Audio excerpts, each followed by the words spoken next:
कभी-कभी लगता है कि दिन भर काम करते रहो और कुछ हासिल नहीं होता। आखिर में सिर्फ थकन होती है बट दिन में काम कोई पूरा नहीं हुआ होता। दफ्तर में मीटिंग के बाद मीटिंग, प्रेज़ेंटेशन के बाद प्रेज़ेंटेशन, कॉलेज में असाइनमेंट के बाद असाइनमेंट, घर में काम के बाद काम। बट बट आखिर में होता क्या है? कोई काम पूरा नहीं हो रहा। ये फ्रस्ट्रेशन नहीं होती आपको?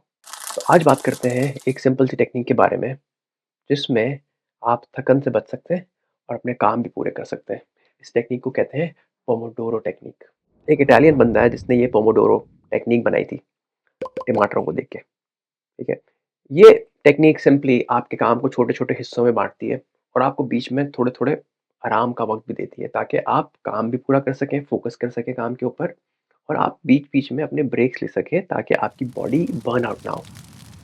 एक बहुत सिंपल सा फ़ॉर्मूला पोमोडोरो का ये है कि आपको जो भी काम करना है, आप उस काम को 25 मिनट के लिए करें, फिर 5 मिनट का ब्रेक लें और फिर 25 मिनट के लिए काम करें, फिर 5 मिनट का ब्रेक लें। जब आप 4 दफ़ा ये कर चुके हों, तो फिर एक बड़ा ब्रेक लें, 15 से 30 मिनट का। ये मेन आइडिया यही है, 25 मिनट का काम, 5 मिनट का ब्रेक, 25 मिनट का काम, 5 मिनट का ब्रेक। इसको करना कैसे है, इसके ऊपर बात करते हैं। सबसे पहले तो ये डिसाइड कर लें कि आपको कोई काम करना है, क्या काम करना है? ये आपके दफ़्तर का काम भी हो सकता है, पढ़ाई का काम भी हो सकता है, ये घर के काम भी हो सकते हैं। एनीथिंग जो आपको लगता है आपको पूरी करनी है आज, उसके ऊपर पोमोडोरो टेक्निक हम अप्लाई करेंगे आसानी के साथ। अब इस काम को पूरा करने के लिए ज़रा पोमोडोरो टेक्निक अप्लाई करते हैं। सो अपने फ़ोन में, अपनी घड़ी में एक टाइमर लगाएँ 25 मिनट का। उस 25 मिनट के अंदर आप सिर्फ़ इस काम के ऊपर फ़ोकस करेंगे। ईमेल नहीं देखेंगे, फ़ोन चेक नहीं करेंगे, व्हाट्सएप नहीं करेंगे, घरवालों को, दोस्तों को, दफ़्तर वालों को सबको बोल दें डू नॉट डिस्टर्ब साइन, एक बड़ा-सा कोई डिस्टर्ब नहीं करेगा। इस 25 मिनट के ऊपर सिर्फ़ उस काम के ऊपर फ़ोकस करना है। अगर बीच में कोई ख़्याल आता है जो कि आपको लगता है ओह! ये बड़े ज़रूरी चीज़ है जो मुझे मिस कर दी, उठ के जाना नहीं है, किसी को बोलना नहीं है, एक पेपर के ऊपर उस आइडिया को लिख लें, उस एक नोट बना लें और दोबारा अपने काम के ऊपर आ जाएँ। उस 25 मिनट में बस उसी काम के ऊपर फ़ोकस करना है। अगर आप अपनी प्रेज़ेंटेशन बना रहे हैं तो 25 मिनट सिर्फ़ प्रेज़ेंटेशन बनानी है। अगर आप असाइनमेंट के ऊपर काम कर रहे हैं 25 मिनट उस असाइनमेंट के ऊपर ही काम करना है और ये बहुत सारी अलग चीज़ों के ऊपर भी हो सकता है। अगर आप घर में सफाई कर रहे हैं, तो घर की सफाई में 25 मिनट का टाइमर लगाएँ, 25 मिनट सफाई करें, ठीक है? ये बड़ा क्लियर है। 25 मिनट का टाइमर लगाएँ, जो भी आपको काम करना है 25 मिनट सिर्फ़ वही काम करना है विदाउट एनी डिस्ट्रैक्शन। कोई और डिस्ट्रैक्शन, कोई और चीज़ नहीं सोचनी है इसके वक़्त, कोई चीज़ नहीं करनी है, 25 मिनट बस ये काम करना है। 25 मिनट पूरे हो गए, अब 5 मिनट का ब्रेक लेना है। ये ब्रेक ईमेल चेक करने के लिए नहीं है, ये ब्रेक फ़ोन चेक करने के लिए नहीं है, व्हाट्सएप पे बात करने के लिए नहीं, ये ब्रेक आपको रिलैक्स करने के लिए है। तो इस ब्रेक में अपनी चेयर से अब अगर बैठ के काम कर रहे हैं तो खड़े होइए, जाके पानी पी लीजिए, थोड़ी साँस ले लीजिए, थोड़ा-सा आराम कर लीजिए, थोड़ा-सा आँखें बंद करके रिलैक्स कर लीजिए, जो भी आपको करना है। बट इसमें रिलैक्स करना ज़रूरी है, जाके किसी और काम में नहीं लगना है, ठीक है? 5 मिनट आपके पास है सिर्फ़ रिलैक्स करने के। तो फ़र्ज़ कर लीजिए आपने कोई 25 मिनट की एक्टिविटी की है और अब वो आपका ब्रेक का टाइम आ गया। तो लेट्स से हम दोनों एक साथ ब्रेक करते हैं। मैं जाके 5 मिनट के अंदर पानी पीने जाऊँगा, आप भी 5 मिनट के अंदर रिलैक्स कर लीजिए, 5 मिनट बाद मिलते हैं।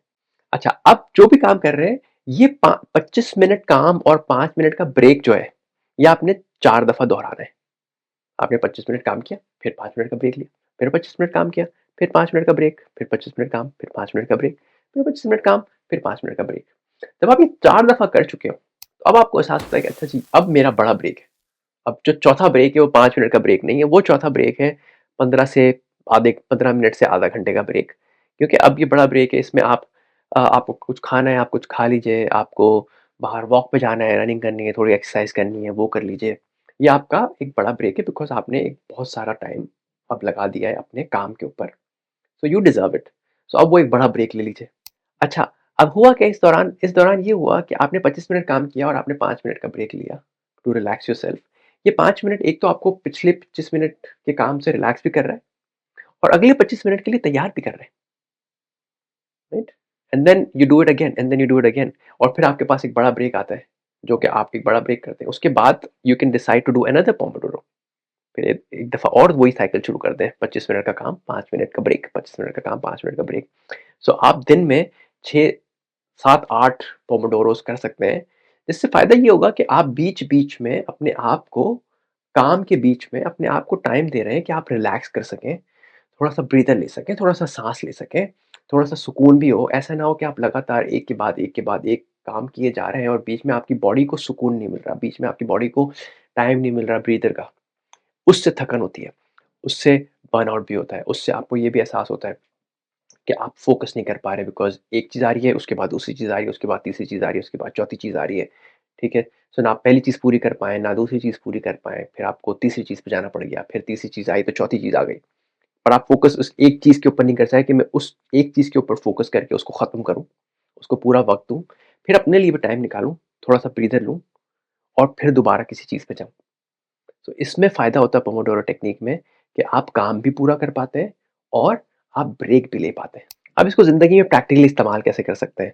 अगर आपको लगता है कि 25 मिनट बहुत ज़्यादा है, तो आप कम टाइम से शुरू करें, आप 10 और 15 मिनट से शुरू करें। 15 मिनट के बाद एक ब्रेक लें, फिर 15 और आहिस्ता-आहिस्ता अपना वक़्त बढ़ाएँ ताकि आप 25 मिनट के मार्क तक पहुँच सकें। ज़रूरी नहीं है 25 से आगे जाना ज़रूरी नहीं है। 25 के बाद 5 मिनट का ब्रेक काफ़ी है।